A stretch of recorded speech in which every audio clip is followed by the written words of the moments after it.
Firstly, I'd like to sort of begin by firstly thanking NewSouthWriting for inviting me, and Stephen Muki for inviting me, and Sidil Wadami, who's done a lot of work preparing for today, and also to thank you for turning up and waiting patiently.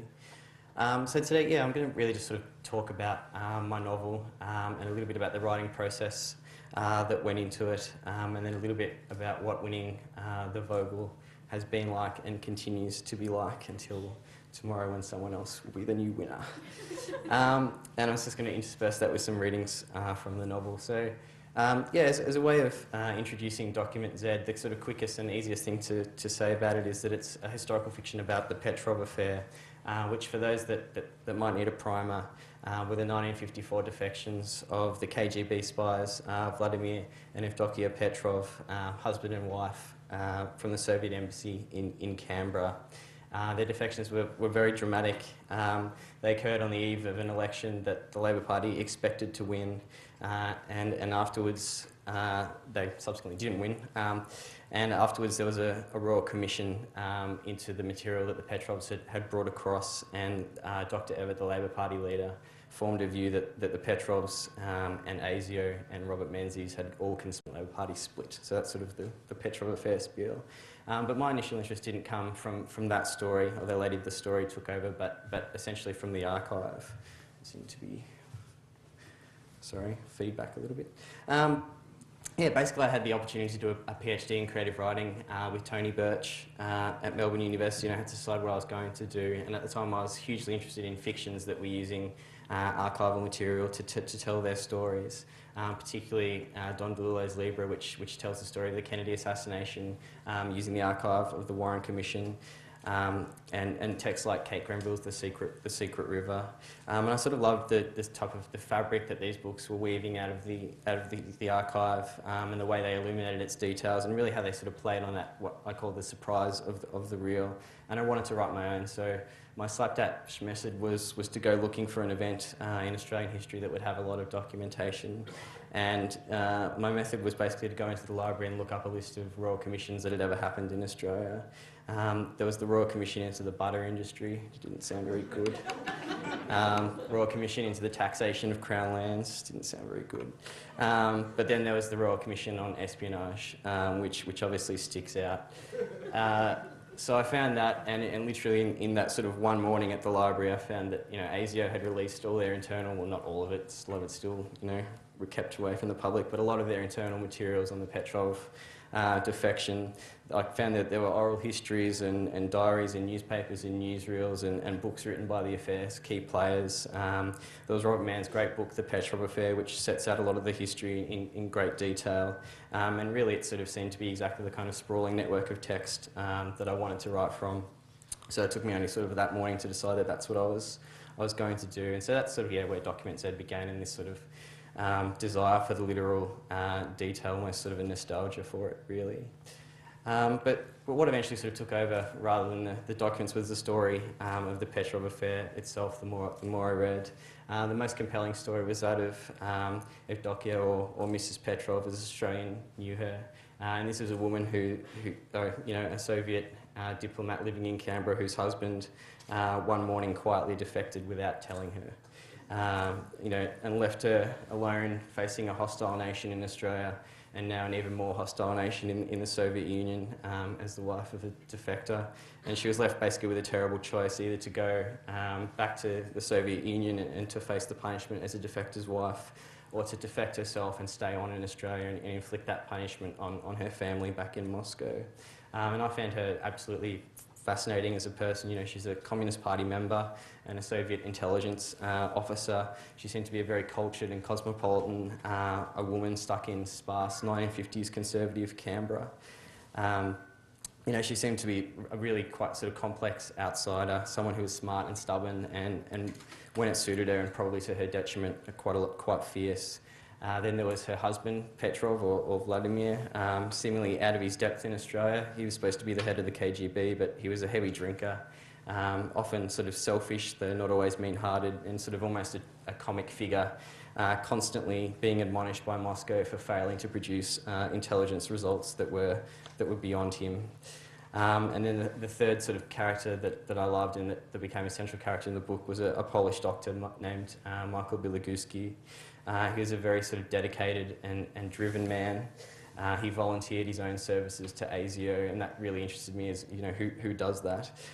So he was sort of moving within left-wing groups, all the while, you know, not really being friends and sort of keeping these marginal friendships. After what sort of most impressed me is that after the Defections, after he'd achieved this sort of notoriety as a spy, he'd always wanted to conduct, and no one had ever given him in with the orchestra. So he went to London, hired the Albert Hall, hired an orchestra, and conducted it to rave reviews. And that sort of impressed me about his character. But anyway, yeah, so I found myself enrolled in the PhD, and for better or worse, I was now writing about the Petrova Fair, though I wasn't quite sure yet.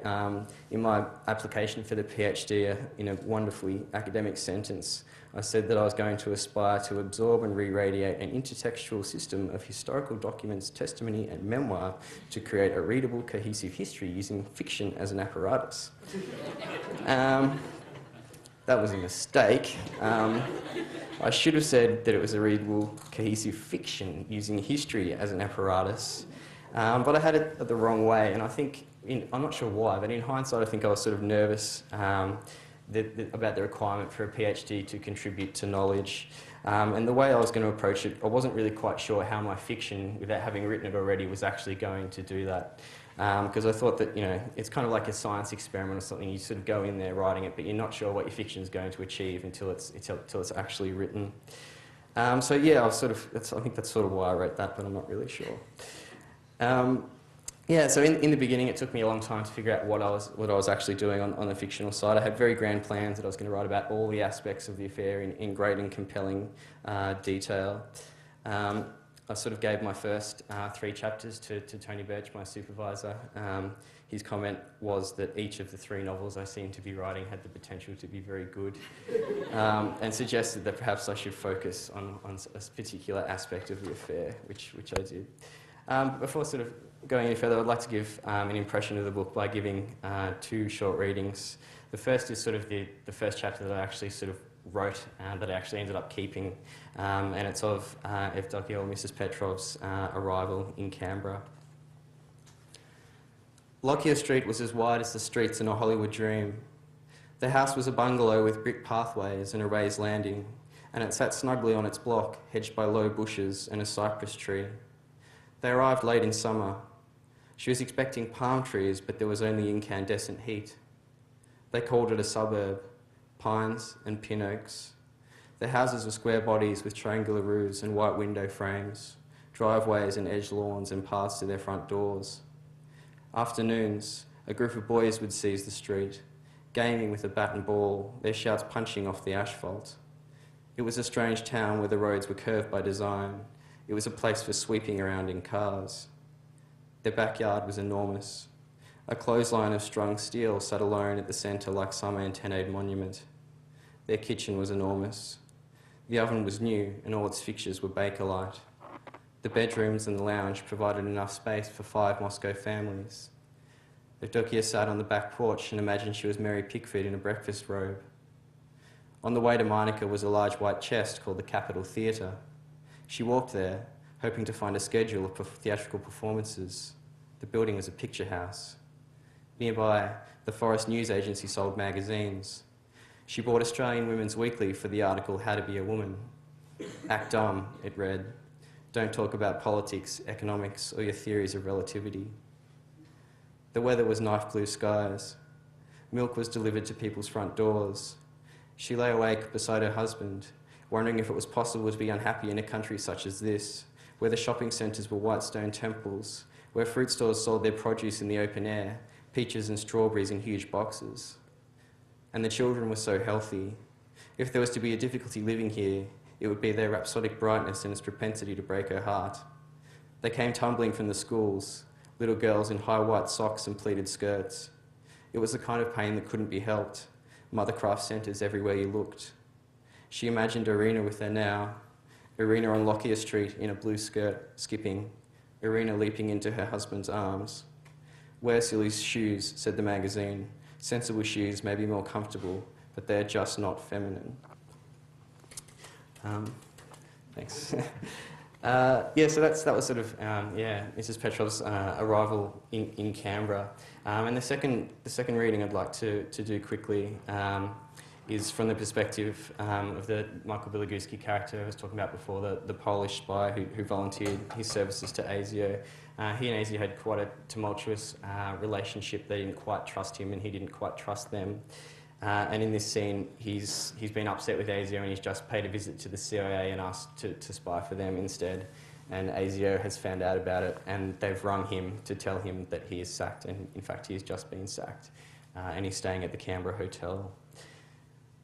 Bilogowski put the phone down hard and sat on the bed in his pyjamas. His alarm clock was about to ring. He turned it off and collected his towel for the shower. He'd been looking forward to this shower. The bathroom was spectacular. Huge dishes like mirrors on the walls. He fumed as he soaped. Americans. You couldn't trust them. Bloody empire of bloody new suits. Insurance executives. Maybe they knew how to wear their watches and sport their haircuts, but none of them gave the slightest thought as to why. There was an electric hairdryer for women's hair. He got out of the shower and tried it on his skin. He went to breakfast and smoked a cigarette, ate scrambled eggs, put milk in his Earl Grey tea. What happens to the secret life when it loses its confessor? He ate a pork sausage and pondered. He dabbed at breadcrumbs with a piece of bread. He looked at the sunlight burning the lawns. Was he secret because of them, or was he secret because this was the practice he lived by? Could you choose a secret life, or did it have to be officially sanctioned? He drank fresh orange juice, 2 glasses, and it was good. He ate bacon, a rasher with a line of mustard, mulling over the answer in his mind. Get Petrov to defect, he decided. That was the best and most meaningful course. Get Petrov to defect and threaten to shop the whole thing to the papers. Use the newspapers as the other. Use them as the secret church. He'd bring security to their knees, have them ruefully begging for his return to the fold. So I wrote, going back to the scene of Viduka's arrival in Canberra, I wrote that soon after the first of my sort of research trips to the National Archives. And the sort of first week was fantastic. I was sort of just finding out what was in the archives, and I could sort of spend the mornings reading through the documentation houses, taking photographs, because 50 years earlier, you know, a Soviet diplomat had lived in their nice cat house in Griffith. I was able to sort of visit a lot of the landmarks that was later appear in the book, including ASIO had a secret watching post in the funeral home opposite the Soviet embassy. So that was great. Apparently it was not so secret, and a lot of sort of left-wing individuals that were coming out of the embassy would moon ASIO's watching post. I found out later, which I couldn't get into the book, but wish I had now. And of most value, I visited 7 Lockyer Street, which is the Griffith house where the Petrovs lived, and I was lucky enough that it was vacant at the time, so I could really poke around. And that was sort of something, I just sort of sat there really for an hour in the backyard, just sort of thinking about the Petrovs and what this place might have meant to them. And that this house became very central to the book. I would have liked also to have visited ASIO's headquarters at the time, but I couldn't figure out where they were. Much later, with some surprise, I found that they were in East Block near Old Parliament House, which is today the site of the National Archives, so I'd be going there every morning. And so those things were great to actually get a sense of place, to write from a sense of place in the novel. And besides that, besides all the documentation and so forth, I did a lot of writing from photographs, and if you're not familiar with it, there's a fantastic resource called Picture Australia, which is the National Library's online picture warehouse, and it seems that no matter what you want to search for, what hotel, what suburb, what military installation, what person, which airport, there's always a photograph in there to draw from, and usually in the decade that you want. Writing from photographs is, of course, you know, a technique much used by writers in Document Z. I deployed it in spades. Writing from pictures of shopping strips and arcades, crowds, cafes, Sydney's flying boats, which I thought were fantastic, hotels, trams, sheepdogs, and then all these sort of images of Canberra pre-Lake Burley Griffin, sort of Canberra's golf courses, parks, its buses and its bridges. And in part I sort of did this because those photographs, I felt that they were documenting the sort of minutiae of 50s life, the advertising, the produce, the cars, the cost of a cabbage or a bottle of wine. And I was really sort of enthralled with the atmosphere that those photographs projected. It seemed to be a sort of other era of sort of gleaming modernity, sharp contrast between light and shadow, and everyone in a suit. And they were certainly sort of nostalgic photographs, and I was aware with that, but I was trying to harness that nostalgia in a way as a positive force if I could, and to sort of imbue the world I was trying to create with that sort of sense of almost loss and yearning that I felt the photographs projected, which wasn't a sadness for the 1950s, but more for the fact that things fall, irretrievably into the past type thing. So I'd like to read quickly one of my favourite scenes from the book, which was based on photographs. And it's a scene in which the women at the Soviet embassy are going shopping, and they lived, even though they were in Canberra, they live a very sort of closed life. They needed permission to associate with anyone who was Australian, and that permission was basically never granted out of fear of, that they could be an Australian agent that they were dealing with. Expeditions were mounted into Civic to the JB Young department store with its Manchester fashion and home furnishings. They marvelled at a shoe display, shoes that weren't for wearing but simply for trying on. There were children's books and Bibles, vacuum cleaners and brooms. There were 7 grades of sheet and 4 pillow stuffings with gradients in between. In kitchenware, they found labour-saving implements for stuffing chickens and cutting eggs. There were Bakelite containers with the English letter for the foodstuff marked on the side. It wasn't always easy to know what was for buying and what was simply for display. The woman in ladies' wear was a new Australian who spoke to them quietly, furtively, pointing things out in Russian when her supervisor wasn't near. They made mental checklists of their need that grew as they circumnavigated the floor. Salt and pepper shakers, automatic cigarette dispensers. They went from department to department, led by a tiled walkway with straights and oblong turns that together formed an embracing geometric shape. Nobody purchased anything without checking Evdokia's opinion of it first. She thought certain colours were better. The others thought so too. She thought certain designs were more fashionable, a red peplum jacket, for example. She said that Nina's black skirt was dashing but slightly undersized. Nina thought so too. They walked a wary lap of the Civic Centre, an oversized monument of rounded archways and balcony, Spanish white, banking institutions facing the empty intersections at its corners, twin buildings, mirror copies, 50 metres apart with a garden in between, low-cut lawns and towering trees where the Russians sat for a moment on 2 benches, a midwinter scene, the sun out, the children chasing one another from trunk to trunk, and a man with a bucket and brush scrubbing an oil stain from otherwise unspoilt concrete. McLeod's gift store, Ansett A&A, the city butchery and the Canberra City Post Office, the Christian Supply Depot and the National Mutual Life. Evdokia thought the people walking here were dreamlike, verging on the edge of impossible, their suits with a sun-bitten sheen, skirts and dresses incredible. She looked for signs of the downtrodden, the oppressed, the capitalist enslaved. If this town had them, she couldn't see them, not amongst these hopeful buildings, this place where everything seemed squared away, the perfect city, she thought, a paradise of conifers.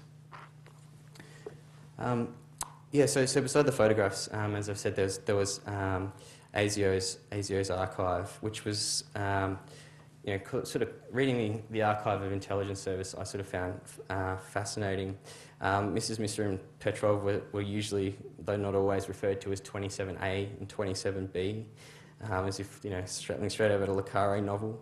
You'd get things like 27B has asked 27A for a fur coat when he next goes to Melbourne.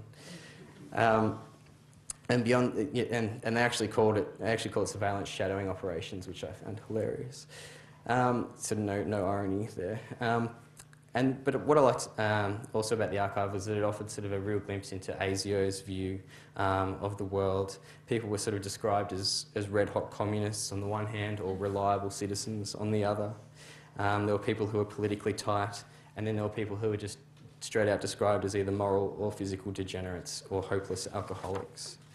There were sort of, secret meetings in parks, potential Russian agents in the migrant population as well as in the public service. Children find Russian handguns and radio transmitters when they're swimming in the Molonglo River. And then there are things that are just sort of exceedingly odd. Letters to the Soviet Union, for example, that have come into ASIO's possession.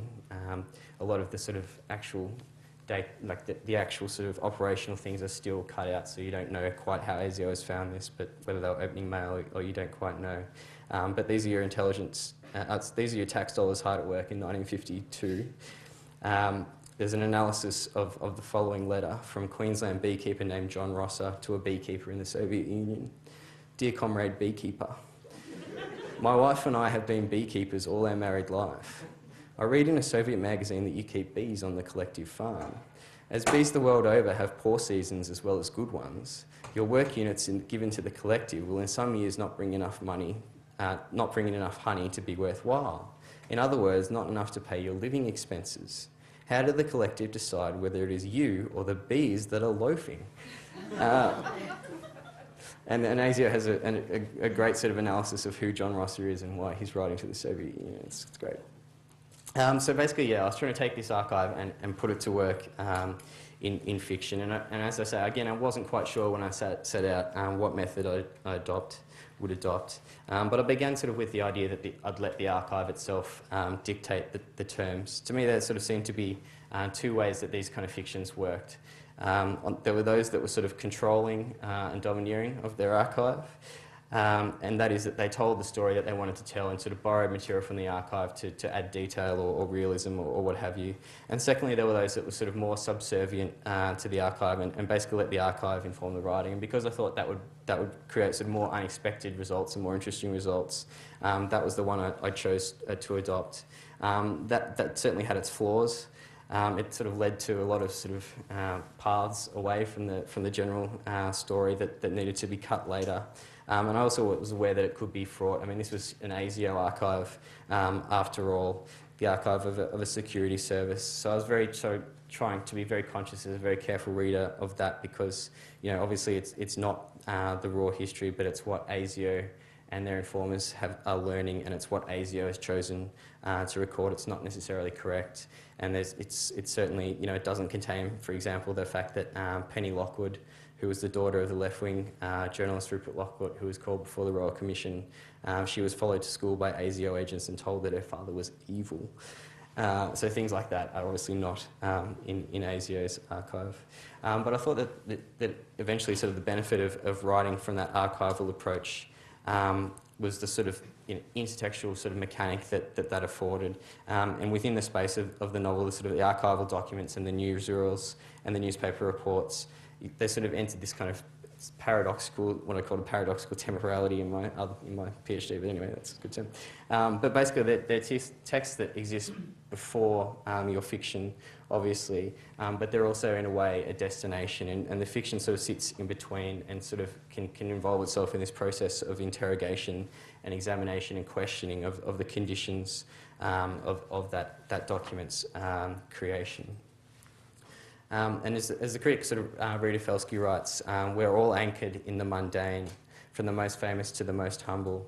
And I sort of wondered, starting the novel, whether I'd actually be able to create a convincing world for the Petrovs to inhabit, and creating their everyday was something that I really set out to do in Document Z.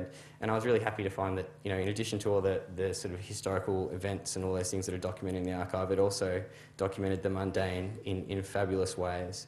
There was, you know, a list of every car and number plate at the Soviet embassy. For some reason, there was an 8-page list of every article in a house, just every article from cocktail shaker to 6 wooden plates to asbestos mats. So a lot of that then became the things in the Petrovs' house.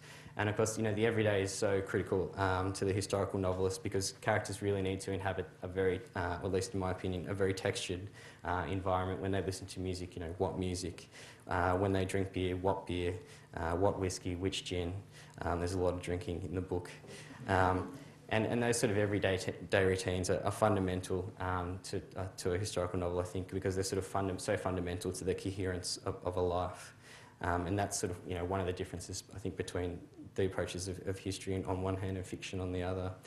So in the Petrovs' hand, that sort of everyday took on sort of fantastic dimensions, from a broken street lamp to a strange car parked outside to the kitchen light that's left on that you thought would have been left off. All those kind of mundane objects and events sort of shifted outside the register of the ordinary and became these sort of ambiguous signifiers of Cold War espionage and Stalinist terror. And I like the way the Petrovs world basically became this kind of almost sort of dark humour of paranoid reading that sort of bounced between the justifiable and the completely absurd. And I'd end up sort of starting scenes at a breakfast table or in a hotel room or on a Canberra street, and actually would end up by the end of the scene having worked outwards from the everyday towards the international, towards the political, towards the Cold War tensions, and as one of my characters says in Document Z, sort of towards trying to understand the curtain movements of the powerful elite. I say my characters because writing Document Z, that is what they eventually became. Characters are pretty strange inventions, really. They sort of emerge slowly through the writing process, and they take on this kind of existence that is both sort of within and outside your own. And when they're not only your characters but historical figures, there's sort of an added level of complexity. And really, when it came to the Petrovs, what provided the most insight wasn't necessarily the documents or their stories or their own book, but I thought, there's a collection of photographs that I had pinned to the wall of my study throughout the entire writing process. And these were shots of the Petrovs after their defection in an ASIO safe house, and they were playing dominoes and reading newspapers and managing a smile and a laugh. It's the only shots that I've seen of them candidly that aren't sort of, being dragged across a tarmac. And they're sort of, sitting with their ASIO projectors, some of whose faces are sort of eerily excised, because ASIO officers have the right to permanent amenity, so they're very sort of spooky photographs. But slowly I sort of felt that I sort of came to know the people in the photographs. They weren't the real Petrovs, but the Petrovs I'd sort of invented in their shadow. They bore a pretty close resemblance to the actual. They shared much but not all of the Petrovs' personal history. They performed most of the same actions and made similar choices, and thanks to ASIO's secret recordings, they spoke many of the words that the Petrovs actually spoke. But in the end, they really are independent creations, and how close they come to the Petrovs is kind of an open question and one I can't answer. Which sort of brings me into the question of the relationship between Document Z and history. And I've sort of thought hard about it after I'd written the book, not necessarily before. And I think the answer is that it's ultimately sort of ambivalent. There are points at which Document Z really just disregards or alters what occurred, and its reasons for doing so are numerous, from coherence to brevity, to making a particular point about a person's actions or behaviours. In the book I suggest, for example, that Dr. Bilogusky caused Petrov to crash his car by sneaking a sedative into his whiskey. Petrov did crash his car, and it's possible that Bilogusky did attempt to do that because ASIO told him off at one point for producing bodies by unethical means. But the two events were not linked, but I wrote them linked because I liked what that said about Bilogusky's friendship with Petrov. So in his author's note to Trance, the novelist Christopher Sorrentino talks of the novelist's right to ignore those things in history that don't interest them and to take imaginative liberties with those that do. So like his novel, mine alters the chronology of events and really invents things that didn't happen. But the liberties I sort of took were fairly limited. I didn't want to write an unhistorical novel, and I felt I owed it to the people who were real people to present their lives in an empathetic way and to not go too crazy with their history. One of the things that I've found interesting on Document Z's publication is that some of the things I've made up have already sort of entered the realm of the real, masquerading in fact. I'm not going to name names, but some of the reviews of the book have retold elements of the book that I've made up as actual history, which has been interesting. So really I hope that in sort of retelling the affairs stories once more and sort of rehearsing those stories and moments in different alignments and using the sort of iconography that I've drawn on through the writing process, I've been able to bring something new to the Petrov Affair. What I sort of really came to understand about fiction and through the writing of Document Z is that it's actually the very act of writing, or it can be the very act of writing, and not necessarily the act of thinking about or planning the writing, but the act of writing that generates knowledge in the novel and that generates sort of new insights and ways of thinking. As the famous line goes, that could be Gertrude Stein, but Googled it and it could be anyone. How can I know what I think until I see what I write? And I think that really applied to Document Z, especially to sort of the way in which I portrayed the Petrov's defection and what resulted and the Petrovs' lives after the defection, and how the freedom that they'd really bought was a completely false freedom, and they're actually sort of now imprisoned in suburbia through their defections. I'm not giving away the end because you know the end already. So all that might make it sound that writing Document Z was easy, or that I knew what I was doing. It wasn't, and I didn't necessarily. I was sort of at one point midway through my degree, and much less than that through the novel. In fact, I sort of only had 100 or so pages, many of which I knew weren't very good, and couldn't make a final draft. So I went for 2 weeks to a fishing shack on the edge of a Tasmanian lake. I knew already that isolation was no cure for a lack of progress, and I'm sure the writers in the room would probably agree with that. I tried it before. I went there for 6 months trying to write a novel that I couldn't finish. But for some reason I thought it would be great this time around again. You know, no phone, the internet, just a blank page. And I went really because I was anxious about how little I'd written, and I really needed to ramp up. And on the plane there I got the flu. I arrived, was unable to work for a week, which on the middle of a Tasmanian lake was an experience in itself, to be completely alone and completely sick. So the first week was wasted. The second week, you know, was better, but I sort of returned really sort of depressed about what I hadn't achieved. And when I'd started the PhD, I'd sort of said to myself, you know, if you can't write a novel that you're happy with in 3 years, you know, you better just give up trying to be a novelist. So on that plane back, you know, after another failed attempt to write, that possibility seemed increasingly real. And I knew that I'd sort of been allowing myself to be quite distracted between the academic requirements of the degree, which I was really sort of quite struggling with, part-time work. The novel, despite my best intentions, and despite the fact that I was enrolled in a PhD in creative writing, always seemed to come last. You know, and writing doesn't complain when you don't do it. So by the time I landed, I went, nah, this changes. I quit my jobs, and I decided that for as long as it took, the only work I was going to do would be my own. That wasn't such a dramatic step. You know, I had a postgraduate scholarship that was going to pay the rent. I couldn't eat, but I had a credit card, and so I could put the shopping on that, and I racked up a pretty impressive debt by the end. But so basically, yeah, that was sort of, it took 6 months to actually complete what eventually became Document Z from that point. And when I was focused on the novel, I felt that I was really doing the best writing that I'd ever sort of done. I was in a routine where I was working whether I was inspired to or not. I set a target of 1,000 words a day and usually wrote 800, but that was pretty good. Yeah, and chapters were written and problems were solved, and I felt that I was really in the space of the novel much more than I'd ever been. So yeah, and tapping out, when I knew that I'd tapped out that last sentence, you know, I was like, yes, finished one. That was great. But then all those doubts about finishing were soon replaced by others. You know, was it any good? Would anyone publish it? I didn't really know. I gave it to my supervisor to read. It was 130,000 words long. And basically I let the draft sit for a while, intending to come back to it, and went on with trying to finish the remainder of my thesis. A few months later, you know, the entries were open for the Vogel. I already knew of the Vogel, admired a lot of the writers who Catherine mentioned before.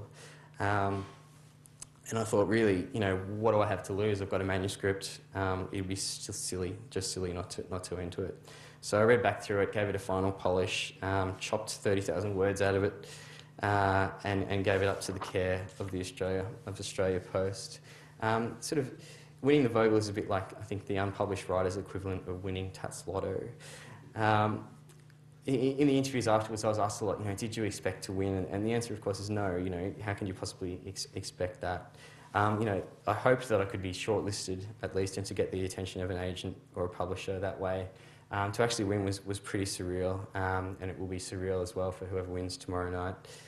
There's sort of this big presentation at Alan Unwin's offices in Sydney, followed the next morning by a rush of radio interviews and national sort of TV coverage. I did my first radio interview at, I think, 10 to 7 in the morning. They woke me up, and I said, okay, I'll wait for another 10 minutes. They said, no, we want to get you on the 8 o'clock news. So I did my first interview asleep, which was the interview, unfortunately, that was replayed, I think, the whole day on news radio.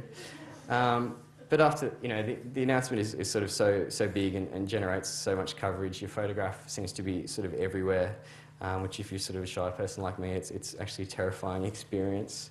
And after the announcement, you know, everyone you've ever known seems to contact you. You get double the amount of Facebook friends. I got 2 messages, or more than that actually, from old high school mates who said, "Oh, congratulations, I heard you beat Tim Winton in some kind of award." So that was, yeah, pretty satisfying, but pretty surreal. And when I got home a week later, I just sort of bought a good bottle of wine and sat on the couch and took a deep breath and thought, oh God, now what? And it was kind of, you know, this sort of strange sense of relief almost, in a way. You know, in Document Z, I thought I'd created something worthwhile, and I'd always have the doctorate to show for it, but publication as well is fantastic.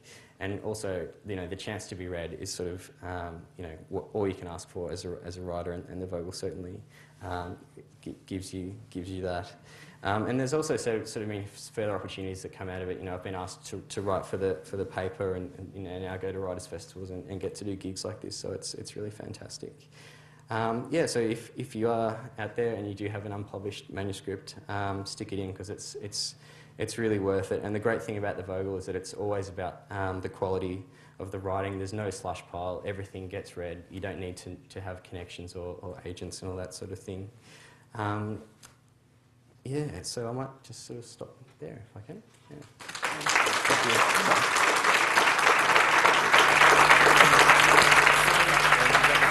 Thank you. Wasn't that excellent? Hello? Yes. Can you hear me? Oh. Wasn't that excellent? Thank you so much, Andrew. Cheers. I hope that you've all been as inspired as I was, not just by Andrew's experience, by his book as well, which is absolutely one of the best reads I've read in ages. The way he manages not just to capture the times, but the spirit of those times, and more importantly, draw us into the everyday lives of people living through very extraordinary circumstances, is absolutely amazing. And I hope you've all bought a book and you're going to get him to sign it, and you'll enjoy it as much as I did. Now, we are going to some questions as well. As I said to you before, we'll take a few questions. We do have microphones, so Josh and Tamron will be running around the lecture theatre if you've got a question. Andrew will pick you out, so smile nicely, he might pick you. As I say, it is important that we don't have any statements, ruminations or meanders. Any question that starts with, "I'm a writer myself," may fall into that category. Does anyone have any questions at all? And over there, Josh, can you...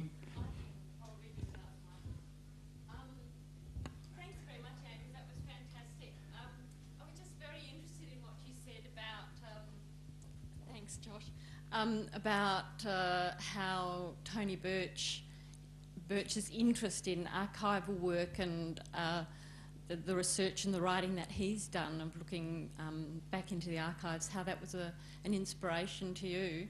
And I just wondered, and you have said a few other things about working within the environment of the university, but I just wondered, like the hoary old question of the dissertation, and how was that for you? Did it sort of open out vistas for you?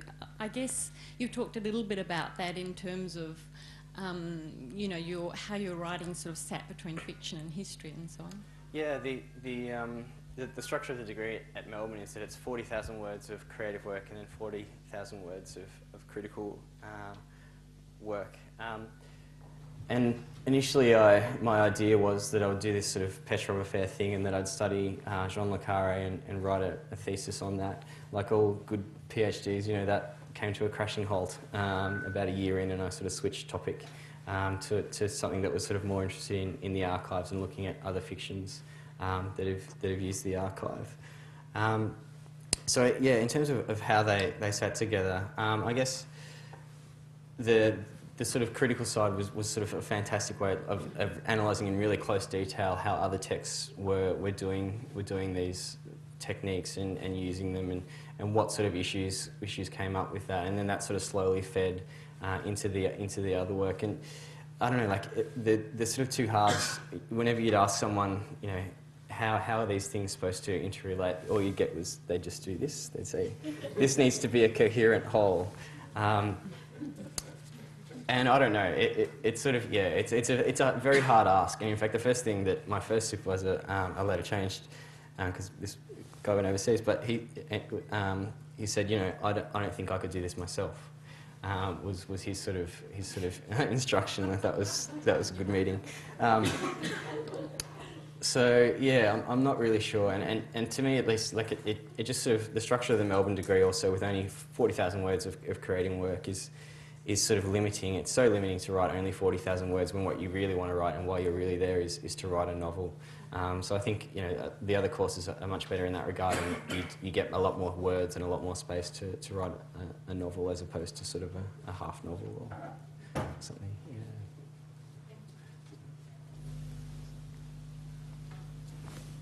Yeah.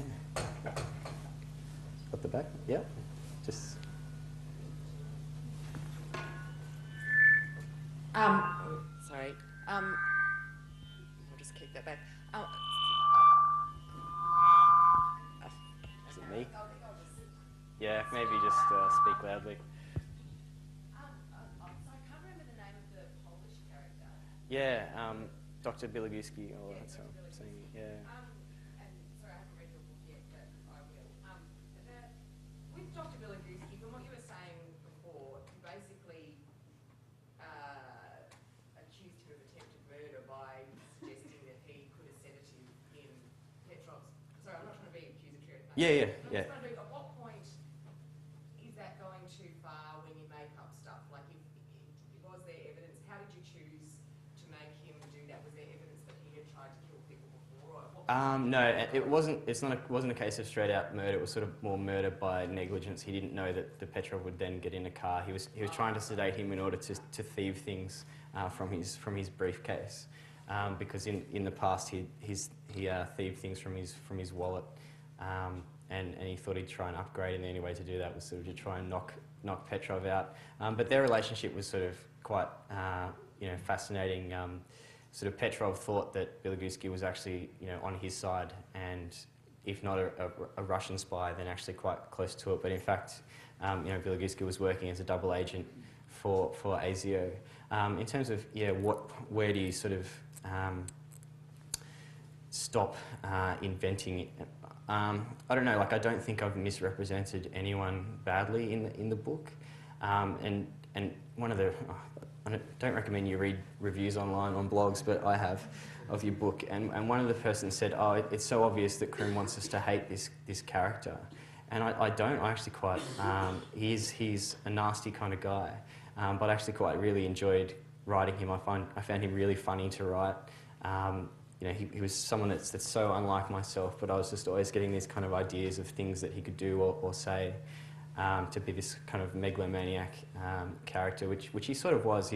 The character is sort of based on his own book, which was a book that he published first before the Petrovs, and so he made a lot of money selling the story of the Petrova Affair before the Petrovs were able to get their own book out. And it's sort of a book that almost undermines itself at every sentence. I think one of the opening sentences, I think, like.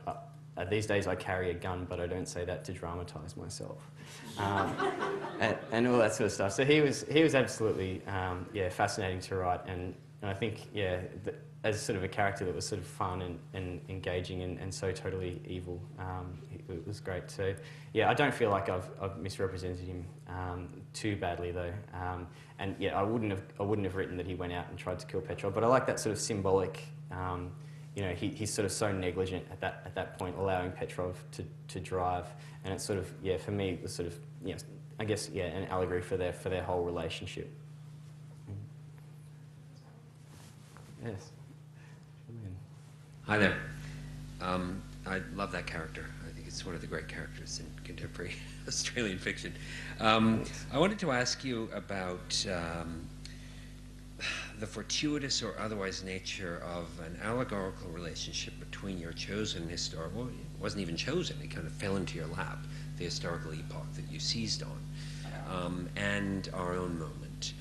Thinking about Philip Roth's various disclaimers after writing A Plot Against America, he reinvents a sort of a fascist nightmare epoch in the middle of the 20th century, or the Lindbergh presidency. But going back to Cold War paranoia in an age of after 9/11 seemed to a lot of reviewers at the time to be an obvious allegorical choice to think about a new wave of paranoia, a new wave of increasing surveillance in our public life. I just wonder to what extent that fed into your creative work in this piece.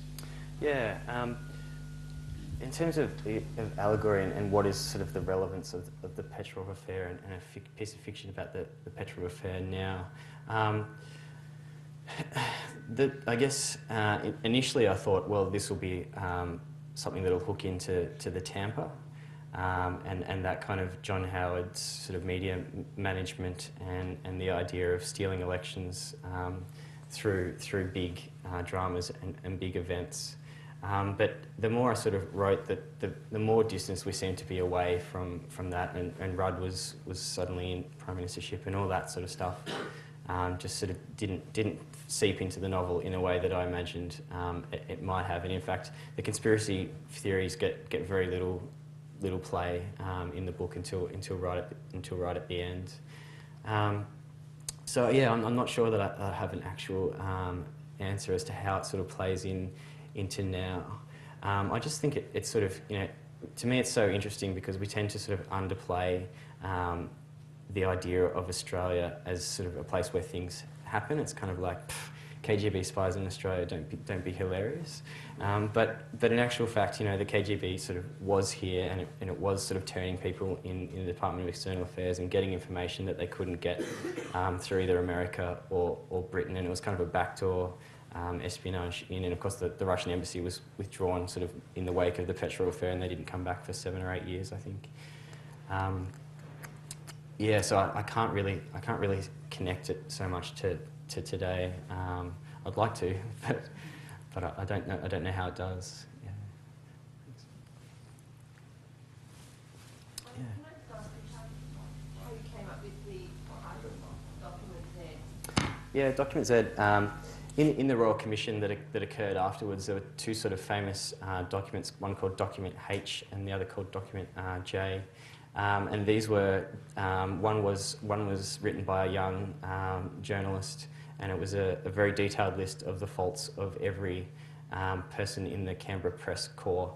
So-and-so cheats on his wife, so-and-so is a drinker, so-and-so is a Catholic, but blah, blah, blah. Just sort of really sort of personal, quite defamatory information. And in fact, that document wasn't published at the time because it was so defamatory. And the problem for Doc Evatt was that the person that had written that document was his press secretary. He was a young guy. So that was sort of one document, and then the other document was written by a person who went to the Soviet embassy and gave the Soviets a briefing on the Australian political scene. And that person was probably Rupert Lockwood. There were sort of hilarious moments in the commission where he tried to deny writing it. He moved from that to denying that he wrote all of it, to denying that certain sentences were his, and maybe he wouldn't ever use a semicolon, and all this sort of stuff. So those were sort of the two famous documents in the affair that Doc Evatt decided were forgeries and accused ASIO and various other people of forging.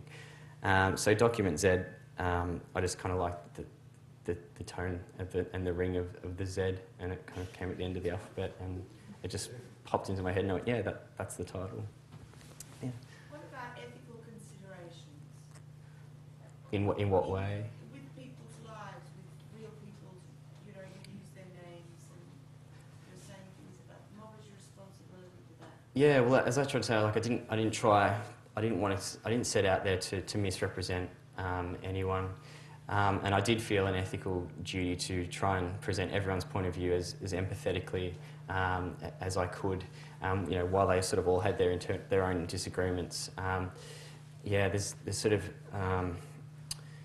as I said, I don't know how close I've actually come to the real Petrovs, but certainly I wasn't sort of trying to go in there and invent things that were wrong or things like that. So I don't say everything in the book is right, but I don't say everything in the book is wrong either. And I was very conscious of not misrepresenting what people had done.